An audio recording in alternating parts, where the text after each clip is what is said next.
This is Andi Purewal for Boxing Social in association with Betfred, and I'm delighted to be joined by Ben Davison for what we've just said is only the second time. First time over Zoom, of course. But Ben, how are you?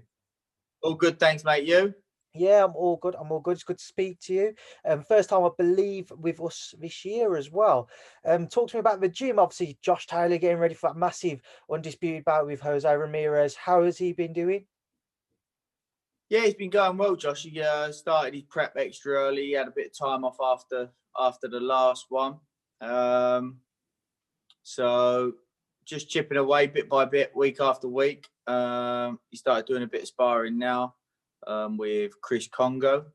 They've done loads of rounds together over the years.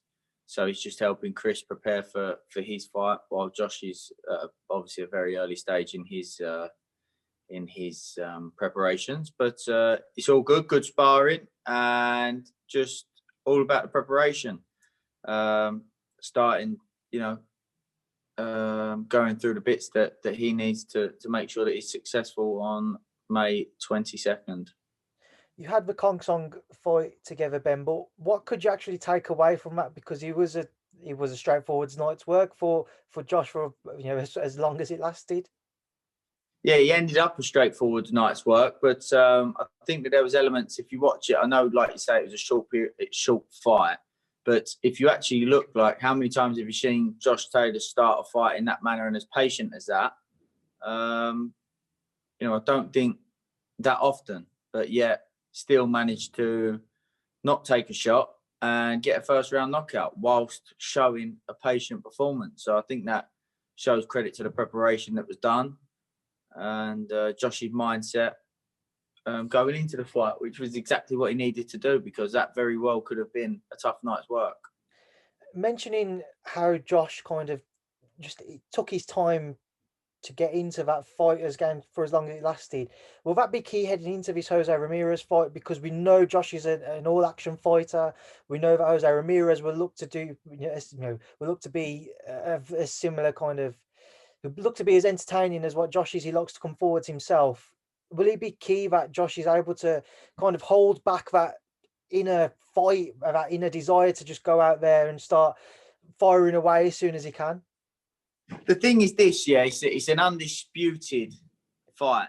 So it's going to be a fight of that level, of that magnitude. And in fights of that magnitude, you have to show a little bit of everything, because at that level, you need a little bit of everything. So there will be times that Josh will be on the back foot. There will be times that Ramirez will be on the back foot. There'll be times where they're both hot, meet in the middle. There'll be times where the fight is up close. There'll be times where the fight is at distance. There'll be fights where Josh is in a bad position. Moments. There'll be moments where Ramirez is in a bad position. So it's who is best prepared for those moments, who knows what they need to do when they're in those situations and in those scenarios that will be successful on the night. Josh is starting to come in now as a very, very heavy favourite with regards to, if you was to listen to people's thoughts, a lot of them just continue to back Josh and think he'll get a stoppage maybe around the eighth round onwards. What do you make of it when you see so many people who are involved in boxing, whether fighters, trainers, managers, but they're backing Josh to the hilt? What do you make of it? Yeah, I think it's because Josh has got fantastic momentum. Ramirez didn't look great in his last fight, but Postol's always going to be a tough night's work for him, because Postol's a tough night's work for anybody, and stylistically for Ramirez, that was going to be a tough fight. Plus, they knew each other from being in the wild card together before, so that was always going to be a tough night's work for him. But obviously, it's great and fantastic that people have the belief and faith in Josh to be able to get the job done. What's it like for you on a personal note, Ben, to be involved in an undisputed bout, a fight of this magnitude? You've, as I've seen you say in interviews with Rob before, these past 3 or 4 years, you've taken to the scene, you've taken everything by storm. You've built up a very good stable now. You've obviously worked with Tyson, and you've gained a lot of plaudits and a lot of credit for your work. What's it like for you to be involved in your first undisputed bout and a bout of this magnitude? Do you know what it is, truthfully, and I say this all the time, I take the same dedication, care, commitment, time, effort, passion, excitement into a 6-rounder as I do for this one, because everybody's next fight is their world title fight. It just so happens that Josh's next fight is not only his world title fight, but his undisputed fight. So, of course, I'm excited for Josh. And that's what it boils down to. It's just my passion is to help each individual fighter fulfill their potential and be the best that they can be and achieve as much as they can achieve. And that's what I look forward to more so than any single event, if that makes sense. So how have you been anticipating this fight playing out, Ben? What are you actually expecting from Jose? Are you expecting a different approach from him? I think that he'll be respectful. I think that he'd be foolish just to rush straight at Josh Taylor. But I expect him to try and gain momentum and try to press the action. I think he'll look to try and make Josh work harder than what Josh would want to work, they would imagine. And they'll expect Josh to be skirting around the ring and on the back foot and trying to keep away, but that won't be the case. Moving forwards with Josh, provided everything goes to plan against Jose Ramirez, have you thought about what's next? Because I know Jack Catterall's continuing to talk about he's hopeful that whoever wins that bout will be honourable and face him because he stepped aside for them to have this undisputed contest. Do you know what will happen next with Josh? Are you looking at maybe 147? Do you think he will stick to 140, defend his belts? Do you have any idea?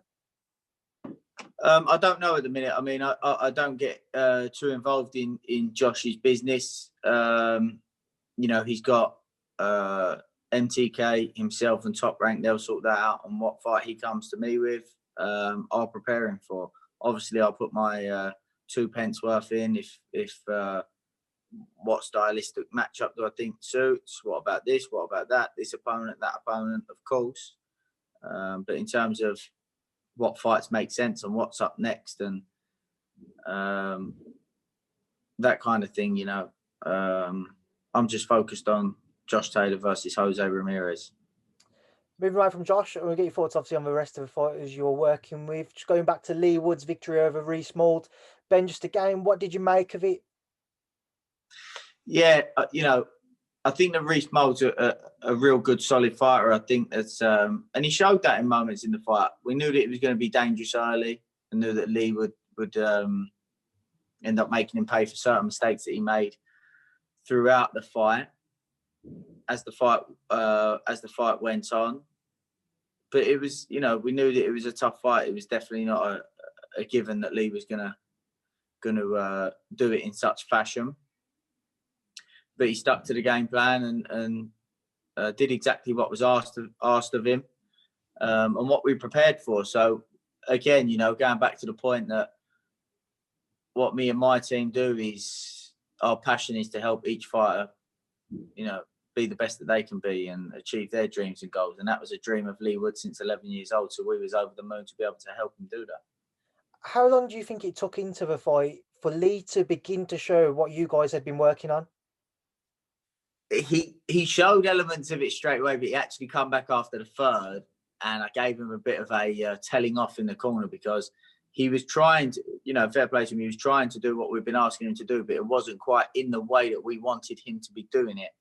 He then obviously went out in the fourth and did it, and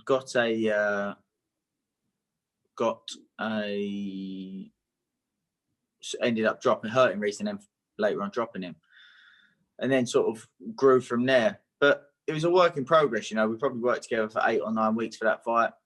And, he had 2 weeks off, if that, and straight back into the gym to keep working on his craft. He's even got a slight hand injury and still in the gym working on things, not worried about, can I hit the pads? I can't hit the pads, so I can't come into the gym.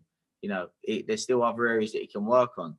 In terms of his footwork, his defense, he's out his right hand, so his jab and all the work with his left hand and certain drills that we do, and if not that, then in his strength and conditioning. So he's working hard, and he's at a point in his career where things need to be stepped up. He needs to be the best that he can be because he'll be at the highest level that he's ever boxed at soon, and he needs to show that he's capable of doing so.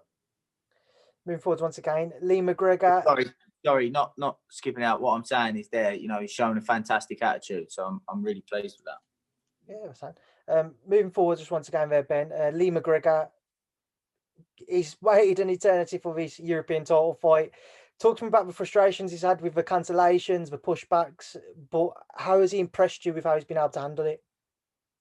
Yeah, Lee's like the youngest out of the lot, but probably the most mature. And I believe that'll actually show out in the fight. He's just cool, calm, collected. You'd think that he's a 40-fight veteran the way he goes on. Of course, it's been tough with the delays. It would have been tough for Kareem Gworthy as well. They're big guys for bantamweight, so to keep having to make that weight and hold that weight down is of course going to be difficult. But we've had to work around that and program and taper everything towards bearing that in mind. But yeah, so God willing, fingers crossed, we actually get there next week this time. I mean, talk to me about Kareem Gworthy. What do you actually know about him, Ben? Because for many, he's only over in the UK. He might be a bit of an unknown quantity.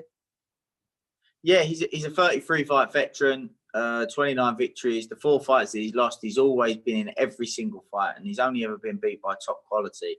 I don't know if you remember the fight that Carl Frampton had against Alejandro Gonzalez, where he got dropped twice in the first round. Gworthy actually beat Gonzalez. He's as solid, a 2 or 3-time European champion. He's as solid of a European champion as you get. He's been over to the UK once. He stopped Ryan Farag and then got stopped by Zenit Zakianov. But like I say, in all of the fights he's been beaten in, he's been in the fight. He hates to give away any single moment of a fight. So he'll be there to make it competitive for sure.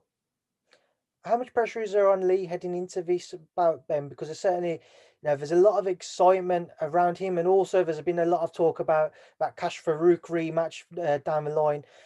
How is Lee feeling with regards to the pressure, knowing what could be around the corner?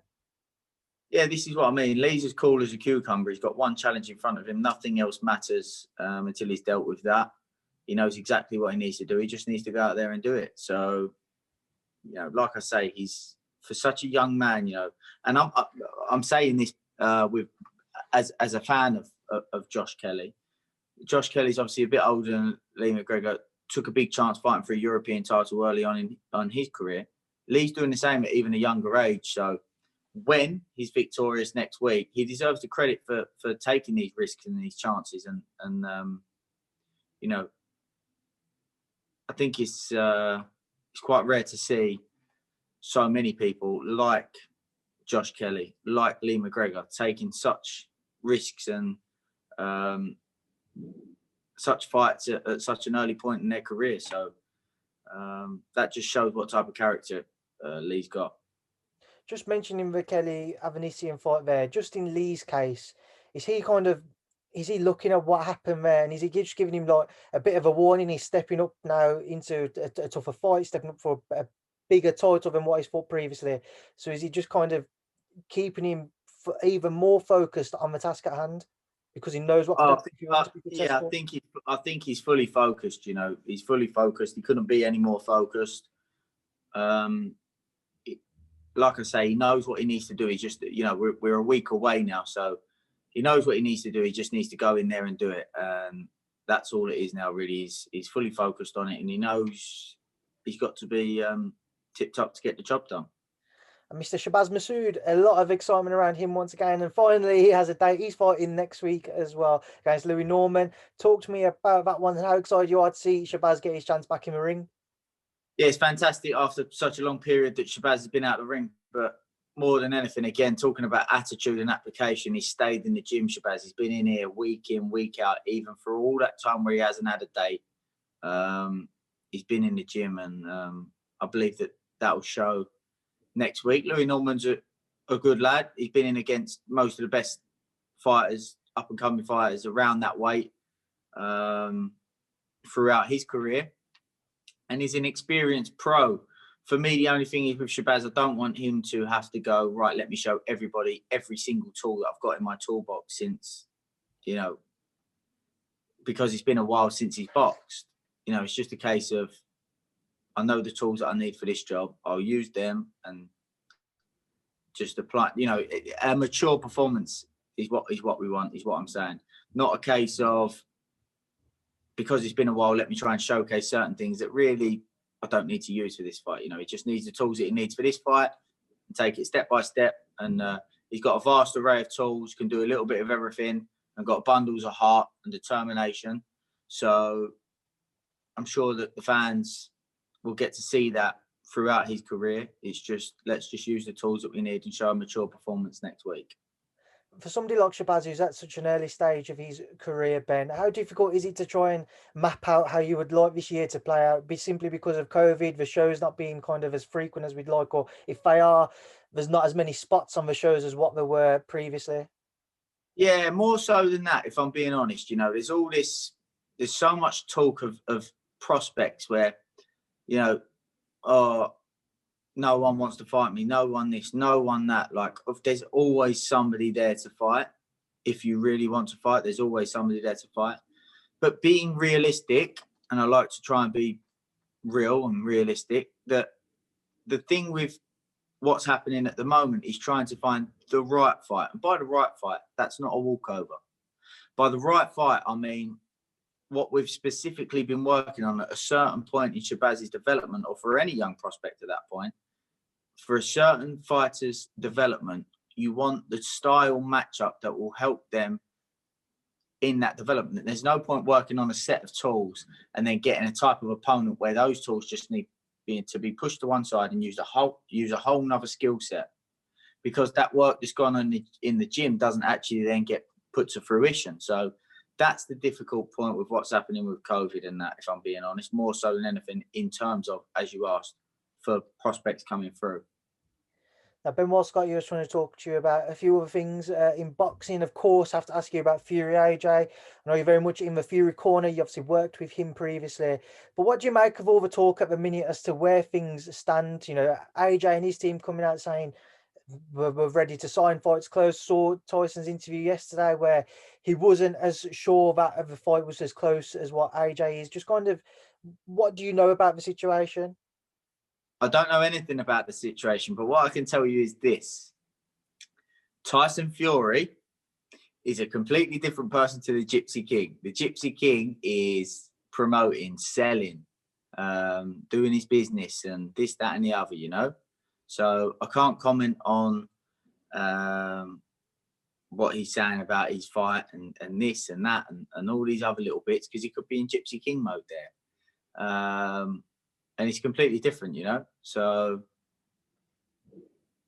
yeah, I don't know the situation. I don't ask about the situation. It's not my business. But the thing is, we've seen it many times. Tyson walk you down one road to give you something else, you know?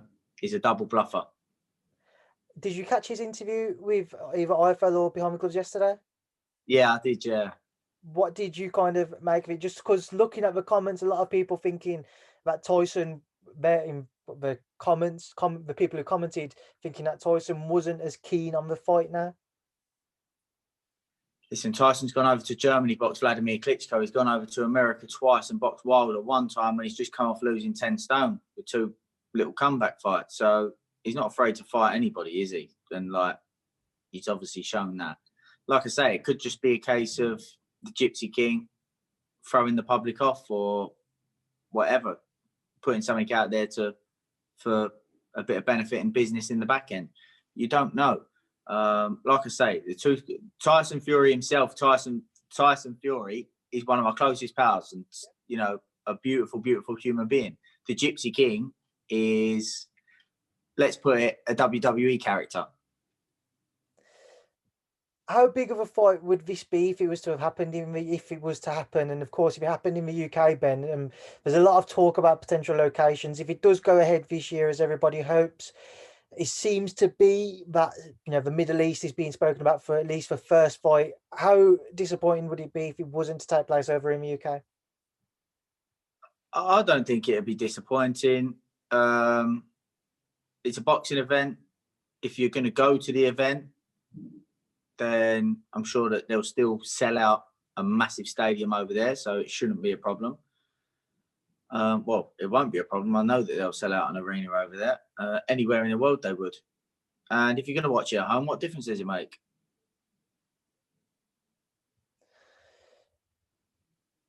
Heading into, I don't know if you were going to say something further, Ben.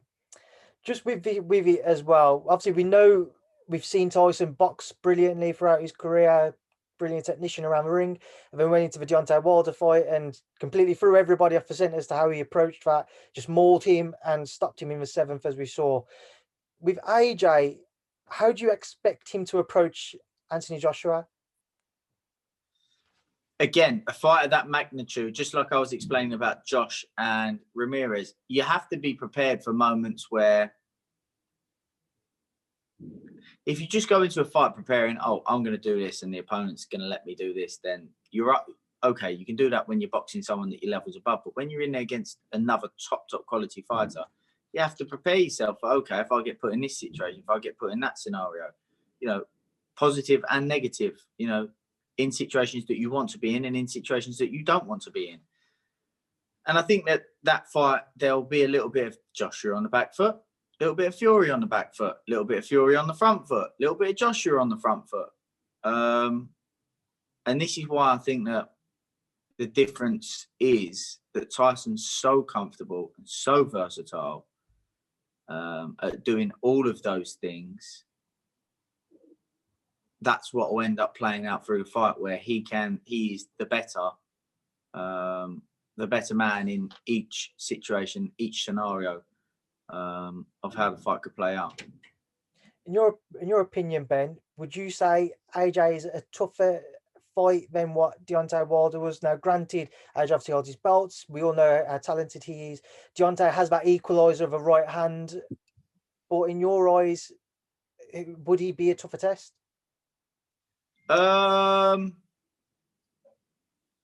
It depends, doesn't it? I think Deontay Wilder has that element of. I think that where Deontay Wilder was light, obviously coming heavy for the rematch, but where he was light, he had that element of such explosiveness and so quick, so tall, so long, and could punch so hard. That was the awkward part. The fact that he come in a lot heavier for the rematch, and that the fact that Tyson, although I think that Wilder expected or wanted the fight to be started at a slower pace, Tyson come out and set a higher pace. There was the element of surprise there as well. I do think that Deontay Wilder stylistically is a tougher matchup. I just think that now Joshua is working on other areas of his game, and people think I was always critical of him. I'm not critical of him. I was just honest, and I felt like before, what happened with Andi Ruiz in the first fight was always going to happen at one point because he was so one-dimensional. But now he's adding different layers to his game and showing a bit more versatility. It becomes a little bit more interesting in terms of, we've not seen what Tyson's going to do to Anthony Joshua done to him before. So it'd be interesting to see how he copes with that.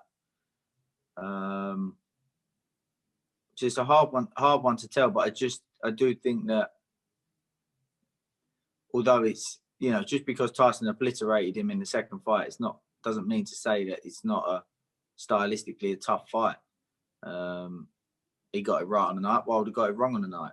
It's boxing. It can happen.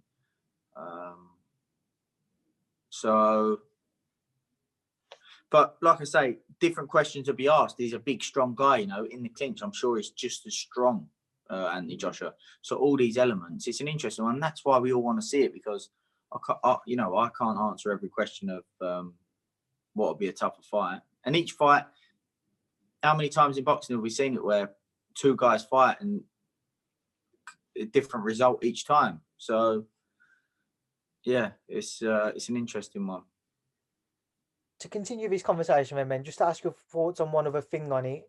When AJ fought Kubrat Pulev, a lot of people kind of saying over social media, he looked cautious. He never seemed to when he had his chances, when he hurt Pulev, he never seemed to just go and finish the job the way we would have seen pre-Andi Ruiz in New York. Did you see that element? Did you see maybe a cautious side to AJ? Not really, no. I think I saw someone thinking about what they're doing. I think I saw that when he attempted, because he did attempt, so all this about he didn't attempt to try and get him out of there. He did attempt, I think it was in the third round, to try and get Pulev out of there, and he wasn't able to. I think there was an element to him where I went, okay, I've exerted a lot of energy. Let me take my time and slow the tempo down to make sure that I don't punch myself out. Could it have been done a bit better? Yes. But is that part of learning and progressing and developing? Are you going to be perfect every single performance? No. So I thought it showed him. I thought it showed different layers to Joshua. I think it showed a bit of thinking behind what he was doing. I saw some things. I saw him do some certain things that we've never seen him do before in that fight. Some positives. So it's one of them, isn't it? You know, like people want to see aggressive blood and guts and big knockouts. He got a big knockout. Like I say, I think he probably could have managed the rounds and known how to take a rest while still making the opponent work a little bit better. But like I say, it's all part of developing, isn't it? Now, just to stick with the Fury household, Tommy Fury and Jake Paul have been exchanging videos over social media. What have you made of that, Ben? Would you be interested in seeing Tommy face one of his YouTube stars? I'm sure it make both guys a lot of money. You know, I wouldn't want to see Tommy. I wouldn't want to see Tommy be looked at as a YouTube type fighter, because he can actually box. He can actually fight. Tommy, he can. I've always said that, and I'll stand by that. I think this. I've got to say, fair play to Jake Paul on the way he's going about it, because he looks like he takes it seriously. He works hard, he trains hard, he looks a big, strong guy. You know, two people that have got in the ring that are YouTube boxers, or one was a basketball player, I believe. He done what a boxer would do to him, you know. So I just think it's, you know, financially it makes sense for both guys. So if that's what they want to do, there's no problem with it. But like I say, Tommy can actually fight, Tommy can actually box. So don't be mistaken to think that he's a one of these YouTube guys that's not come from a boxing background. Just two more things I just want to get your thoughts on, Ben. We've seen that Josie Parker is looking to link up with Andi Lee. Just your thoughts on that?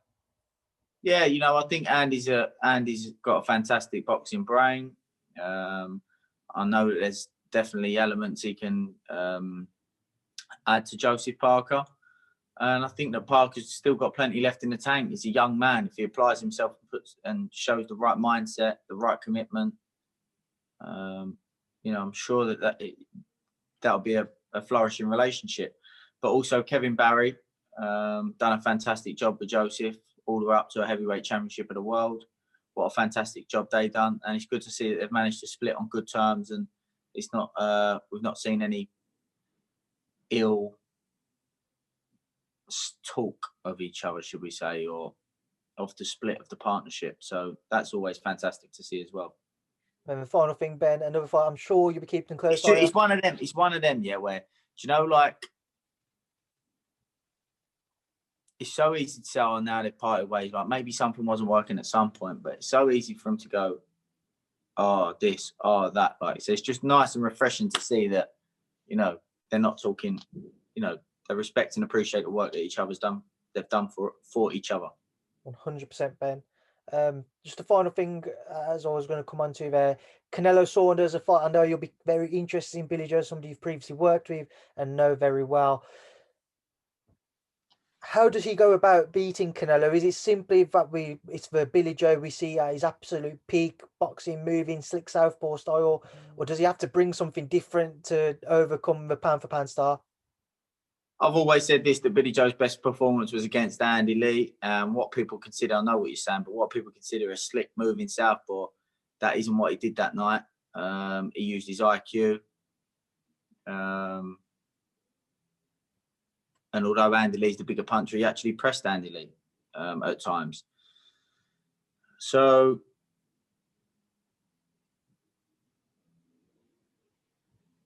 I think it's a battle of who's prepared better, who has studied the other opponent better? Who is thinking a step ahead? That's who wins that fight. And I believe Billy Joe Saunders. With this fight, there's always talk about Canelo and scorecards. Is it a concern in your eyes, or should Billy Joe be concerned if he went to the cards? Doesn't matter. Do you think Billy Joe cares what Tom, Dick or Harry think? No. Couldn't care less. If he gets in there, something he's worked for from 5 years old. If he gets in there and wins the fight and everybody knows he won the fight, he can always sit back and go, I was of that level. I beat the pound for pound #1 of my era. Doesn't matter what Tom, Dick or Harry says. Doesn't matter. Or what the judges have written down. If deep down he knows he won that fight, he'll always have that. That's all that matters. He's getting paid well for the fight. What does it matter? Doesn't matter what 3 judges write down on the scorecard, does it? Right, Ben, we will leave it there now. I'll leave you to enjoy the rest of your day. Go on. Go on. I thought you had something. No, go on. No, go on, Go Ben. on. Honestly, I'm not going to say that. Go on. no, go on. I feel you got me on edge now. I'm not going to say it. Doesn't. Go on. Carry on anyway. All right, Ben. Appreciate your time, mate. Stay safe, and we will speak to you again soon. Thank you for speaking to Boxing Social. No problem. Cheers, mate.